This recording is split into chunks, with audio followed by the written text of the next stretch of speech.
ሰላም ጤና ይስጥልን ውድ የሐሳብ ሚዲያ ቤተሰቦቻችን እንደምን ቆያችሁልን? ሳምንታዊ የሐሳብ ዊክሊ ፕሮግራማችን እንሆ ተጀምሯል። የዛሬው የሐሳብ ዊክሊ ፕሮግራማችን እንግዲህ ከስቱዲዮ ወጣ ብለን በአንዳንድ አካባቢዎች ላይ እየተዘዋወርን ፕሮግራማችንን እንሰራለን። የዛሬው ፕሮግራም እንግዲህ የምንገኘው ከአድዋ ድልድይ ከፍ ብለን የሴቶች አደባባይ ነው። ይሄ የኢትዮጵያ ታሪካዊ ቦታ ነው። የካቲት 23 የሚከበረው እንግዲህ ታላቁ የአድዋ ድል በዓልን አያይዘን እንግዲህ ሀገራዊ አንድነትን ከአድዋ ጋር የምናነሳ ይሆናል።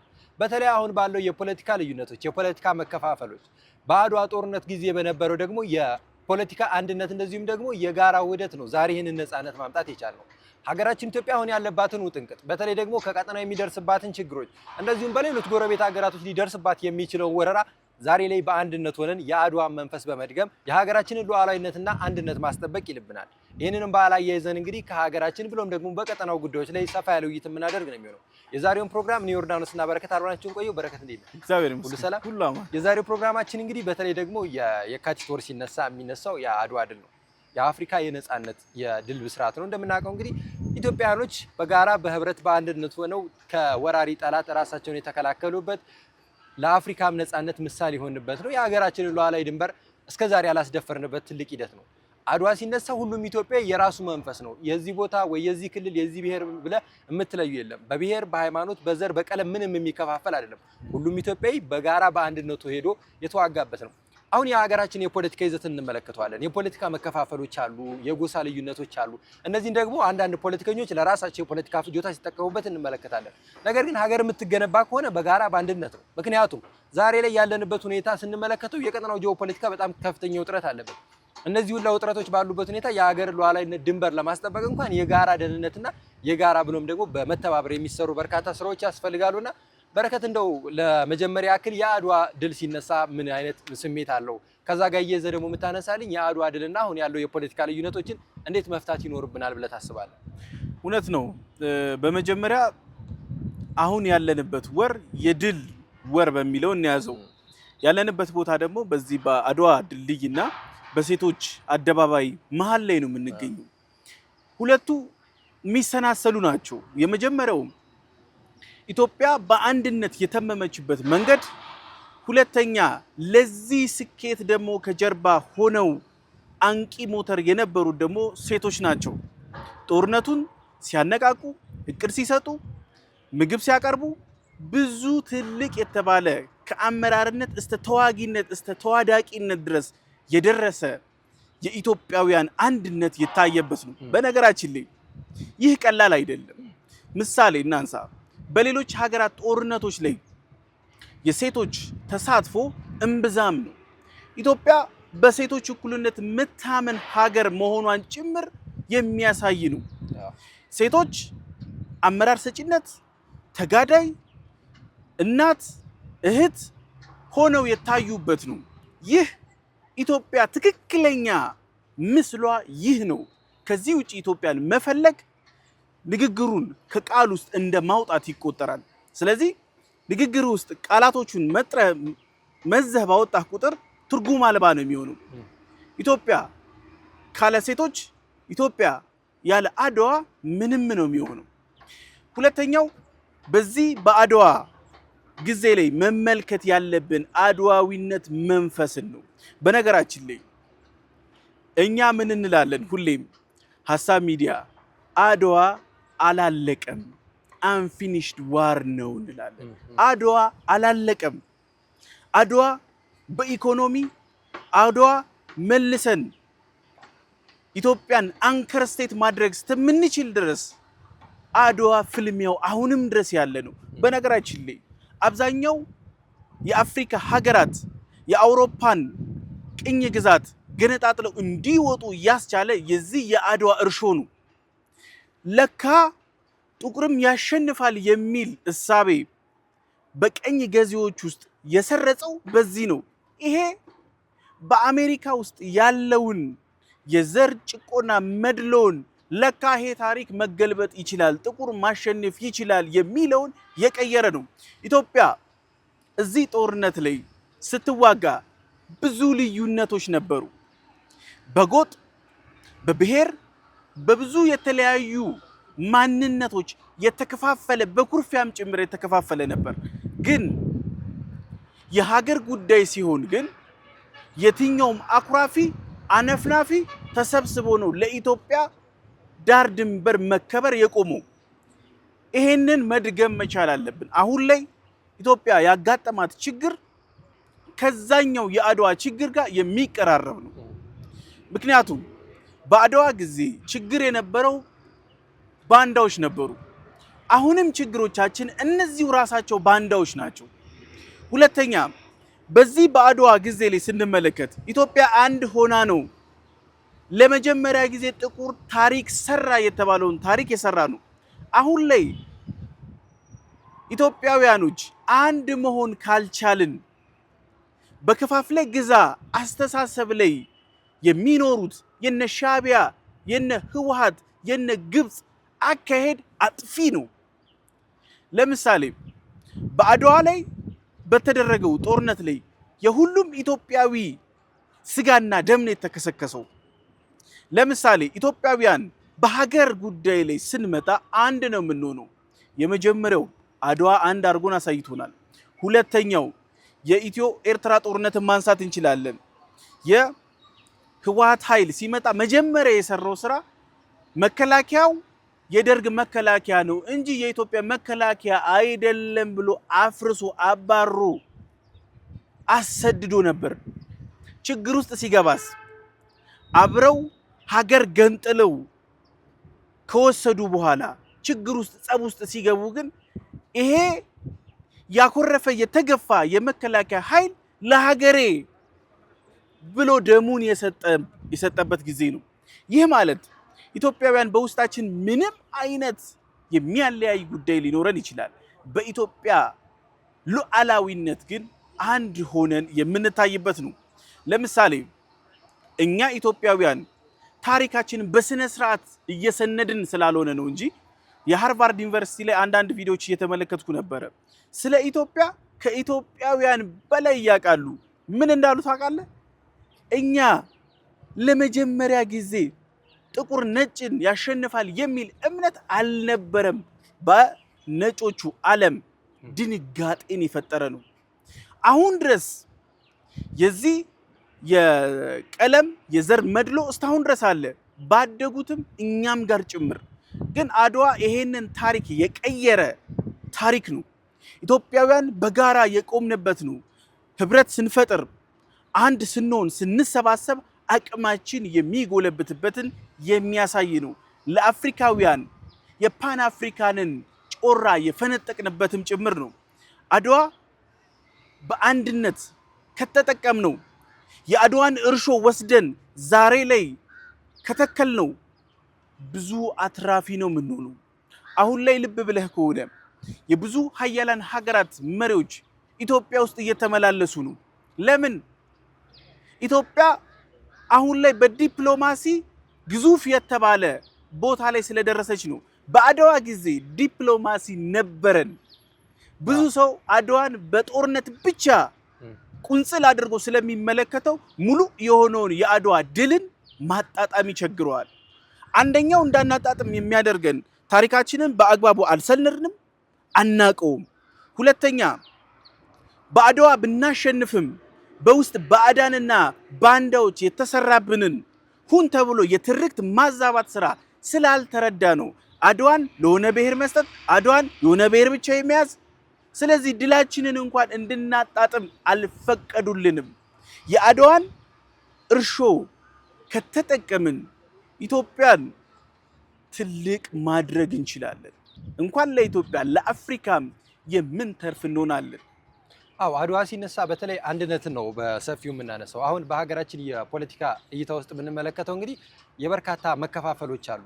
እነዚህ መከፋፈሎች ልዩነትን ባሰፋ ቁጥር ችግሮችን ነው እያባስክ የምትመጣው። ምክንያቱም ሀገራችን ኢትዮጵያ ካለችበት አካባቢ ካለንበት ቀጠናም አንጻር ስንመለከተው እንደዚህ አይነት ሁኔታዎች ደግሞ ራስን ይበልጥ ለጠላት ማጋለጥ ነው የሚሆነው። ነገር ግን አሁን ያሉ ሂደቶችን ስንመለከታቸው በተለይ የአድዋ ታሪካችን ተመልሶ መምጣትና ብሔራዊ አንድነታችንን ማስጠበቅ አለብን። ምክንያቱም አድዋን እንደ ምሳሌነት እኮ የምናነሳው በተለይ በጦርነቱ ወቅት ለንጉስ አጼ ምኒልክ የነበሩ ወይንም ደግሞ ከሳቸው ጋር ተቃርኖ የነበሩ ሳይቀሩ ሀገር አትወረርም፣ የሀገር ሉዓላዊነት አይደፈርም ብለው ሀገርን አስቀድመው ሄዱበት ሁኔታ አለ። አንዳንዴ ስርዓተ መንግስትን ብቻ ጠልተን ሀገርንም አንድ ላይ መጥላት የሚባለው ሐሳብ አለ። አሁን እንደምንመለከተው ከሆነ መንግስትን ልትጠላ ትችላለህ፣ መንግስትን ልትቃወም ትችላለህ፣ ሂደቱም ላይ መቺ ይችላል። ነገር ግን እነዚህ ሂደቶች ባሉበት ሁኔታ ነገር ግን ሀገር ነው መቅደም ያለባት። ሀገር የምትቀድም ከሆነ ደግሞ የሀገርን ስርዓት ግንባታ እኩል ተወያይተህ እኩል ተነጋግረህ መፍታት የምችልበት ሂደቶች አሉ። ባለፉት ጊዜያቶች የነበረው ሂደት በጦርነት ሊሆን ይችላል። ዛሬ ግን በመወያየት በመነጋገር በመስማማት ነው። እድሎች በጣም ሰፊ ናቸው። መንግስት በተለያዩ ጊዜያቶች የትኛውም የፖለቲካ ችግር ያለበት ተቃርኖ ያለበት አለመግባባቶች ያሉበት አካላቶች መጥተው መወያየት ይችላሉ። መድረኩ ክፍት ነው እየተባለ ነው። አሁን እንግዲህ እንደምንመለከተው በተለያዩ ቦታዎች ላይ ነፃነት ያላቸው ሰዎች ራሱ ነፃነታቸውን መግለጽ የሚችሉት መድረኩ ክፍት ስለሆነ ነው። ይሄ ደግሞ ያለፈው ጊዜ በውጊያ የነበረውን የአንድነታችንን አሁን ደግሞ እንደዚህ አመጣን ደግሞ በራስ አንድነት በሀገር ብልጽግና ላይ መስራት በጣም አስፈላጊ ነው። ምክንያቱም አሁን ካለንበት እየሄድንበት ካለው እንቅስቃሴ አንጻር ስንመለከተው አስፈላጊ ነው። ሀገራችን ኢትዮጵያ በዲፕሎማሲያዊ መንገድ ከዓለም አቀፍ ከሚባሉ የትኛውም ሀገራት የዲፕሎማሲያዊ እንቅስቃሴዋ በጣም መልካም የሚባል ነው። ለዛም ማሳያ እንግዲህ የተለያዩ ሀያላን የዓለም ሀገራቶች መጥተው ጉብኝት ያደርጋሉ፣ ውይይት ያደርጋሉ፣ የዲፕሎማሲያዊ እንቅስቃሴ የሚደረጋሉ። ጠቅላይ ሚኒስትሩም በተለያዩ ቦታዎች ላይ ይጋበዛሉ፣ ይጠራሉ። ይሄ ማለት የዲፕሎማሲያችን ሰፊነት የዲፕሎማሲያችን ተቀባይነትን ነው የሚያሳየው። ነገር ግን እነዚህ ሁኔታዎች ባሉበት ሁኔታ የኢትዮጵያን የዲፕሎማሲያዊ እንቅስቃሴ የማይቀበሉ የቀጠናው ሀገራቶችም አሉ። እነዚህ ሂደቶችንም ደግሞ አሁንም የሄድንበትን መንገድ ስንመለከተው የትዕግስት የመረጋጋት በውይይት የመፍታት ነው እንጂ ከአድዋ ጀምረን የጀግኖች ሀገር ነን፣ በጀግንነታችን የምንታወቅ ነን። በርካታ ሰራዊት አለን። ጣሊያንን ያሸነፈ የጀግና ወታደር አያት ቅድመ አያቱ ያለ ዛሬም ደግሞ ሀገራችንን የሚጠብቅ ጀግና የሆነ የመከላከያ ሰራዊት አለን። አሁን ዓለም ከዘመነበት እኩል የዘመነ ቴክኖሎጂ የታጠቀ ጀግና መከላከያ ሰራዊት አለን። ይሄ ሂደት ሰራዊቱ አለ ብለህ ጸብና ግርግሮችን ማምጣት አስፈላጊ አይደለም። አሁን እየሄድንበት ያለው የዲፕሎማሲያዊ እንቅስቃሴ ለዛ ነው። ምክንያቱም ሀገራዊ ጥቅምን ማስከበር የሚባል ጉዳይ አለ። የራስህን ጥቅም ታስከብራለህ፣ የጎረቤቶችህን ጥቅም አትነካም፣ በጋራ ትሰራለህ፣ በጋራ ትስማማለህ። ለዚህም ነው የኢትዮጵያ የዲፕሎማሲያዊ እንቅስቃሴ አሁን እንኳን ወቅቱ በተለይ ደግሞ የቀጠናው ትልቁ ውዝግብ የሆነው የቀይ ባህር ውዝግብ ኢትዮጵያ ዲፕሎማሲ ጫና የሚመጣባትን ስንመለከተው እንግዲህ የባህሩ ጉዳይ ነው። የቀይ ባህርን ችግር ወይንም የቀይ ባህር ፍላጎታችንን ለማስመለስ እንኳን ስቲል ነው ወደፊትም በዲፕሎማሲያዊ መንገድ ነው፣ በሰላማዊ መንገድ ነው፣ በድርድር ነው እየሄድን ያለ ነው። ይሄ ማለት ጀግኖች ነን፣ የነጻነት ተምሳሌት ነን፣ ለአፍሪካም ለዓለምም የነጻነት ተምሳሌት ነን። በውጊያ በጦርነት በጉሰማ ማንም ኢትዮጵያን ሞክሯት የሚያውቁ ያውቁታል። ማለት ከዚህ በፊት የነበረባቸውን የውጊያ ሂደቶች ስንመለከት እንኳን ሌሎች ወራሪ ኃይሎችን የተቋቋምንበት ሂደቶች አሉ። አሁንም ወረራን የሚያስቡ አገራቶች አሉ። አሁን ያለንበት ዓለም በቴክኖሎጂ ሩጫው ላይ ነው የምንገኘው። ወረራ ውጊያ ምንም አይደለም። ያደጉት ሀገራቶች ይህንን በጣም ለረጅም ዓመታት ትተውት የመጡ የሀገር እድገት የሀገር ብልጽግና ላይ እየሰሩበት ያለ ሂደት ነው። እንደው በረከት እንደ ቀጠና ስንመለከተው ቀጠናው ውዝግብ ይበዛዋል። ቀጠናው ላይ ውዝግብ ከመብዛቱ አንጻር የራስን ሉዓላዊነት ለማስከበር ወታደራዊ ኃይልን ታሰለጥናለህ። ይሄ ሁላ ሁኔታ ባለበት ጀግናና ጠንካራ የሆነ የተደራጀ በቴክኖሎጂ የሰለጠነ መከላከያ ሰራዊት ያላት ሀገር ከአፍሪካ በጣም ተወዳዳሪ የሆነ ወታደራዊ አቅም ያላት ሀገር አሁን ድረስ የዲፕሎማሲ ሂደት ነው የምንሄደው። ለዚህም ነው አድዋ እንደ ማሳያነት ማንሳት የምንችለው። ከጦርነቱ በፊት የነበሩ የሰላም ሂደቶች ነበሩ፣ ውይይቶች ነበሩ። ከጣሊያን መንግስት ጋር በርካታ ውይይቶች ተደርገው ነበረ። ነገር ግን አሻፈረኝ ብለው ለወረራ ሲመጡ ነው እንግዲህ ሀገርን ለመከላከል የተሄደው እንጂ ከዛ በፊት እኮ ንጉሱም እንደዚሁም ሌሎች ዲፕሎማቶች የሄዱበት ሂደት አለ። የኢትዮጵያ ዲፕሎማሲ ከዛ የተነሳ ነው። ይህንን ለምንድን ነው እንደ ማንሻነት የተጠቀምኩት? አሁን እየሄድንበት ያለው የሰላማዊ ሂደት እየሄድንበት ያለው የሰላም እንቅስቃሴ የዲፕሎማሲያዊ እንቅስቃሴያችን ነገር ግን ነገ ከነገ ወዲያ እንደ ጣሊያን የኢትዮጵያ ሉዓላዊነት ደፍሮ የሚመጣ ኃይል ካለ መመከት እንችላለን። ከመመከትም በላይ ደግሞ ማሸነፍና ማርበድበድ እንችላለን። ውጊያውን የጀመሩት አካላቶች ተጎጂ እንደሚሆኑ ይሄ ግልጽ ነው። በተለያዩ ጊዜያቶች የምናያቸው ናቸው። ወታደራዊ ኃይላችንን ያሰለጠነውም ለዚህ እስከሆነ ድረስ ነገር ግን አሁንም ቢሆን የቀጠናው ጂኦፖለቲካ የሀገር ሉዓላዊነት ዓለም አቀፍ ዲፕሎማሲን ኢትዮጵያ እየሄደችበት ያለው የሰላም እንቅስቃሴ ነውና ከአድዋ ጋር የምናያይዘው አድዋ ከጦርነቱ በፊት የነበረው የሰላማዊ ሂደት አለ። ከዛ በኋላ ጦርነቱን ከመጣ በኋላ በጀግንነት ያሸነፍንበት ሂደት አለ። ከዛ በኋላ የጣሊያን መንግስት እኮ ራሱ ከመሸነፉ በኋላ የኢትዮጵያን ዲፕሎማሲ የተቀበለበት ሂደት አለ። በአፍሪካ ቀንድ እየተመለከትን ያለን ሂደቶች እነዚህ ናቸው። ኢትዮጵያ ላይ ወረራ ለማድረግ የሚፈልጉ አሉ። እንዳልከው በአድዋ ጦርነት ባንዳዎች ነበሩ። አሁንም የሀገር ሉዓላዊነት ወይም ደግሞ ሀገርን ለመሸርሸር የሚንቀሳቀሱ ባንዳዎች አሉ። እነዚህ ከተልኳቸው ወጣው ወይንም ደግሞ ለሚልኳቸው አካላት ከመላላክ ይልቅ አሁን ተመልሰው በሀገር እድገት በሀገር ብልጽግና ላይ መስራት አለብን። እኔ እናንተ እንኳን አሁን የምንገኝበት ይህ ቦታ ከዚህ በፊት የነበረውን ገጽታ ማንሳት ይቻላል። ዛሬ የተሰራበት ሂደት አለ። ሀገር በጋራ ስትሰራ ነው ከዚህ በላይ ማደግ የምትችለውና አሁን ላይ የአድዋ መንፈሳችን ደግሞ የሀገር ስራና የሀገርን ብዝሃ ህይወትን የማስቀጠል ሂደት ቢጠናከርበት እንላለን። በረከት እውነት ነው። እዚህ ነገር ላይ ሁለት ነገሮችን እናንሳ። የመጀመሪያው ማንሳት ያለብን ባልቻዊነትን መለማመድ መቻል ይኖርብናል። ኢትዮጵያውያን ምንም አይነት የፖለቲካ የአመለካከት የሃይማኖት መከፋፈል ሊኖረን ይችላል። ምክንያቱም ይህ የሚጠበቅና በየትኛውም ቦታ ያለ ጉዳይ ስለሆነ፣ ግን እንደነ ባልቻ በኢትዮጵያ ህልውና ሉዓላዊነት ጉዳይ ላይ ግን አንድ መሆን ያስፈልጋል። ለምሳሌ ትላንትና የነበረው መቼትና አሁን ያለውን መቼት እንመልከተው። ዛሬ ላይ ኢትዮጵያውያኖች የተከፋፈለ ብዙ ሐሳቦች ይዘን ነው የምንሄደው። ግን በሉዓላዊነት ጉዳይ ግን አንድ መሆን የሚቸገሩ አካላቶች አሉ። ለምሳሌ ሩቅ ሳንሄድ ወደ ራሴ ላምጣለን። እኔ የፖለቲካ ሰው ነኝ። የብልጽግና ደጋፊም አባልም አይደለሁም። ግን መንግስትን መተቸት ባለብኝ ሰዓት እተቸዋለሁ። መንግስትን መደገፍ ባለብኝ ሰዓት እደግፈዋለሁ። በሉዓላዊነት ጉዳይ የማይወላወል አቋም ነው ያለው። ስለዚህ ኢትዮጵያ ውስጥ ወይ የዚህ የጥቁር ወይ ደግሞ የቀይ የሚባል የነጭ የሚባል ጎራ ውስጥ መሰለፍ ነው የተለመደው። ግሬ መሆንም አንዳንዴ ጥሩ ነው።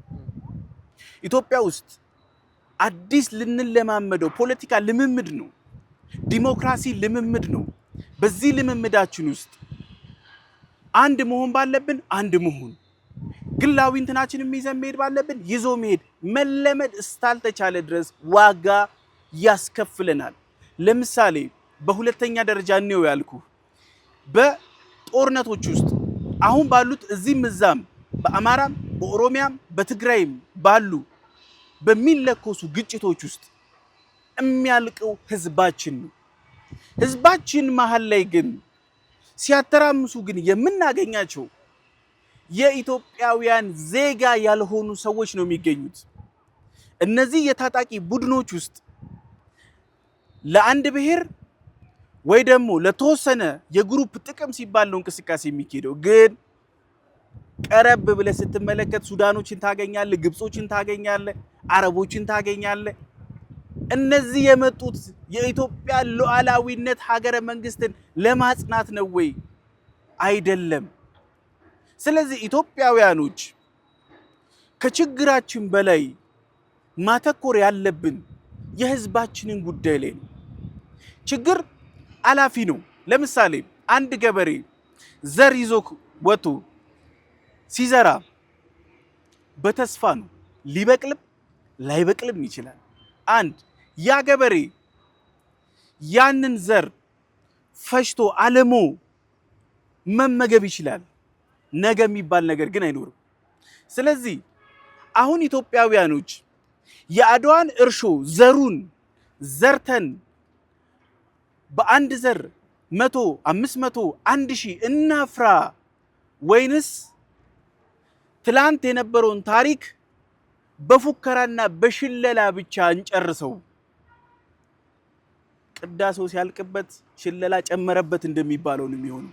ስለዚህ የትላንትናውን የኢትዮጵያዊነት እርሾ ዛሬ ላይ ይዘን መቀጠል እስካልቻልን ድረስ ማንም በንዋይ የሚጠመዝዘው ኃይል ኢትዮጵያን ያዳክማታል።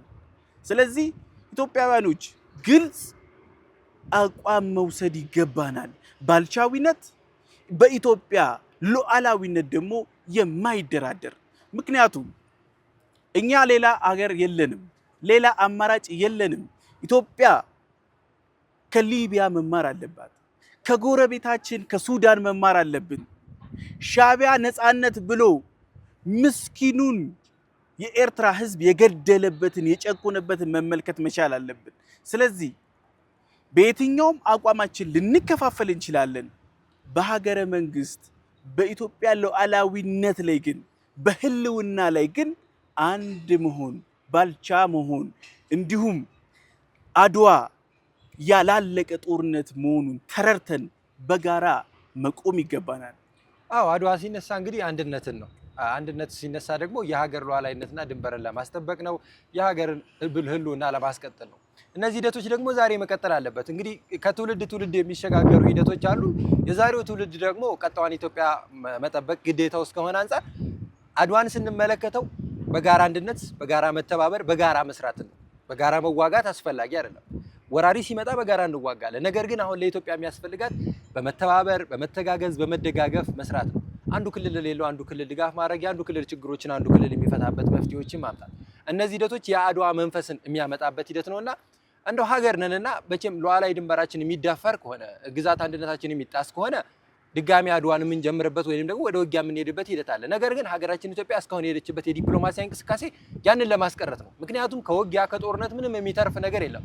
ባለፉት ጊዜያቶች እንግዲህ በጎረቤቶቻችን እንኳን ያሉ የሚደረጉ ውጊያዎች ምን ያህል ኪሳራ እንዳመጡ የምንመለከታቸው ናቸው። ከመስራት እንጂ ከመዋጋት መፍትሄ የለውም። የአድዋ መንፈሳችንን ይዘን በአድዋ መንፈስ ደግሞ የነገዋን ኢትዮጵያ ማስቀጠል አለብን። በጋራ መተባበር፣ በጋራ መስራት፣ በጋራ አንድ ላይ በመሆን ችግሮች ሊኖሩ ይችላሉ። የችግሮችን መፍቻ መንገድ ደግሞ በመወያየት ጥያቄዎችን በማንሳትና መድረኩ ክፍት ነው። በመድረኩ ላይ መነጋገር የሚቻልበት ሂደት አለና ቀጣይ አድዋችን ደግሞ ከዚህ በተሻለ አንድነት ከዚህ በተሻለ መጠናከር መጠን የሀገር አንድነትና ሉዓላዊነት ዛሬም እንደዚህ አምሮበትና አብቦበት ይቀጥላል ብለን እናስባለን። በረከት የነበረንን ፕሮግራም እዚህ ጋር እናብቃ። አመሰግናለሁ። ውድ ተመልካቾቻችን ለዛሬ የነበረን የሀሳብ ሌሊት ፕሮግራማችን ይህን ይመስል ነበረ። እናንተም እስከ ፕሮግራማችን ፍጻሜ አብራችሁን ስለቆያችሁ ከልብ እያመሰገንን በቀጣይ ቀን በሌላ ፕሮግራም እስከምንመለስ ቸር ቆዩ።